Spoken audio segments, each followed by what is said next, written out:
The debt's not going up at 2% or 3%. The debt's going up 8, 9, 10% or more.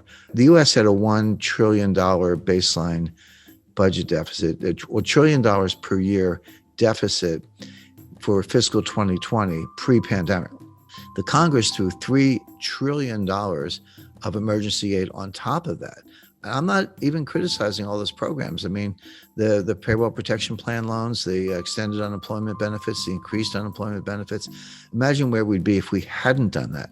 But that aside, debt is debt. They piled $3 trillion on top.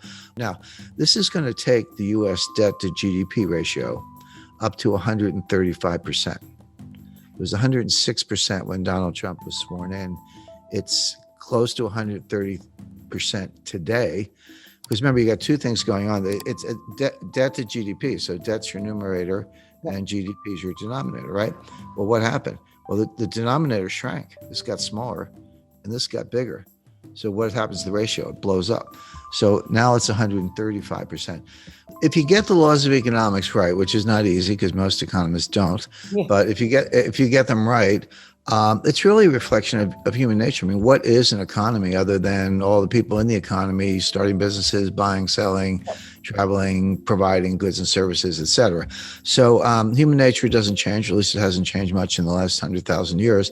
So the fundamental laws of economics don't change either, but circumstances change, facts change, and that's important. Now, to answer your question, Kerry, you're right. There is a school of thought, a growing one, an influential one, that the debt doesn't matter. It's like, well, wait a second.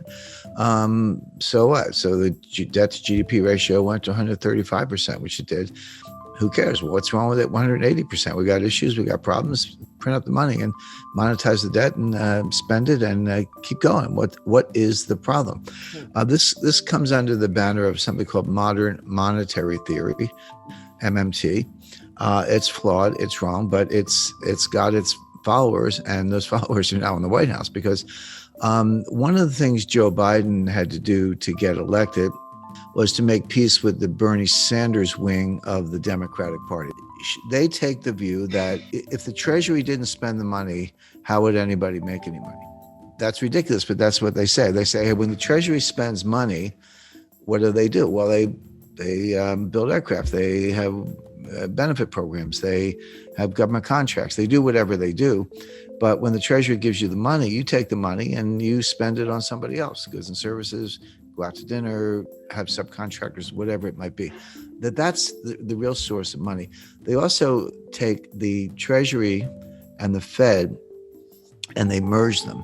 Now, that's not legally the case. The Treasury and the Fed are separate institutions. The Treasury is just part of the executive branch, and the Fed is an independent agency. And the Federal Reserve banks are actually privately owned. A lot of people know, some people know that, some people don't, but the Federal Reserve banks are privately owned by banks in the districts, so Citibank, Bank of America, et cetera. So they're completely separate, but the theorists ignore that and say, no, the Treasury needs to spend money because that's how the economy grows, and the Fed can monetize the debt. So you spend the money you don't have, you borrow to cover it, you issue bonds to cover the borrowing, and if the market wants to buy the bonds, fine. But if not, the Fed can buy them and put them away on the balance sheet, wait 30 years and collect the money. What's the problem? Who cares about the debt to GDP ratio? It's kind of a statistical abstract, but why should that stand in the way of using money to solve our problems, which are free healthcare, free childcare, free tuition, forgiveness of student loans? That's a $1.6 trillion ticket, by the way. And look, everyday readers and investors, there's no reason they should know all this stuff. This is total inside baseball. You have to be a geek like me to kind of keep up with it, but it's all coming. But what that means is we're going to test the rogoff Reinhart thesis. Now, let me just take a minute to explain that. Up to a certain debt to GDP ratio, there is a Keynesian multiplier greater than 1. So the classic example is the UK was in a depression before the rest of the world. They have been hit pretty hard before the Wall Street crash. People aren't spending, they're saving. It's the liquidity trap. So if you get money, you pay down debt. When you don't have any debt, you put it in the bank. Whatever you do, you don't spend it. You hoard cash. Or people were buying gold. They were accused of hoarding gold, et cetera. But what they weren't doing was spending. And there was a lack of aggregate demand, and the banks were not lending. So so Keynes said, well, if everyday people won't do it, the government must. The government can borrow, the government can spend. And what they discovered was that if you borrow $1 and spend $1, you can get $1.50 of GDP. Now, there's a separate debate as to whether that's actually incremental or whether you're just pulling growth forward. But so what? Even if you are pulling growth forward, maybe that's what you need to do when you're in a liquidity trap. But there's a problem. He called it the general theory of employment, interest, and money. But it was actually a special theory. I think he had a little Einstein in me because of the general theory of relativity. But it's actually a special theory, which means it's a theory that works in a set of circumstances, a set of conditions. The conditions where it works are you're either in a recession or just coming out of one. You have excess capacity and labor and industrial capacity, and you have very little debt. In those circumstances, you can borrow $1, spend $1, and get more than $1 GDP. The problem is that extra GDP you get for the borrow and spend, it goes down as the debt to GDP ratio goes up. What Reinhart and Rogoff discovered is that at 90%, you go through the looking glass.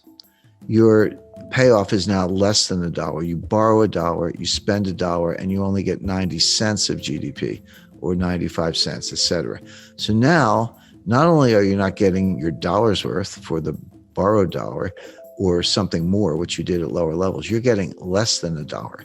So now what's happening? You're borrowing $1, you're spending $1, you're not getting $1 of GDP, but you are getting $1 of debt, which means your debt to GDP ratio is going up and the 90% is getting worse. And I just mentioned the United States is at 135%.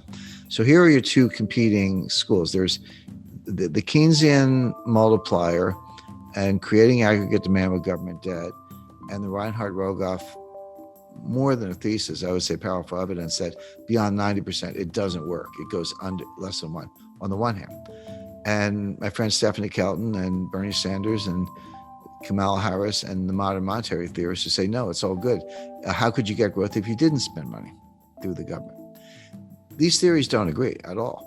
We're going to find out which ones work. I'll give away the answer, which is that Reinhart and Rogoff have it right. Keynes had it right up to a point. Reinhart and Rogoff discovered that critical threshold, that whether you want to call it tipping point or phase transition, or which physicists call it or whatever.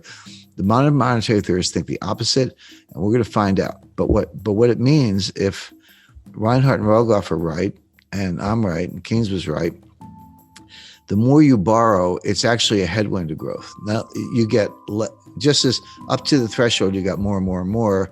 Oh, sorry, at a low level, you got more, but then it went down.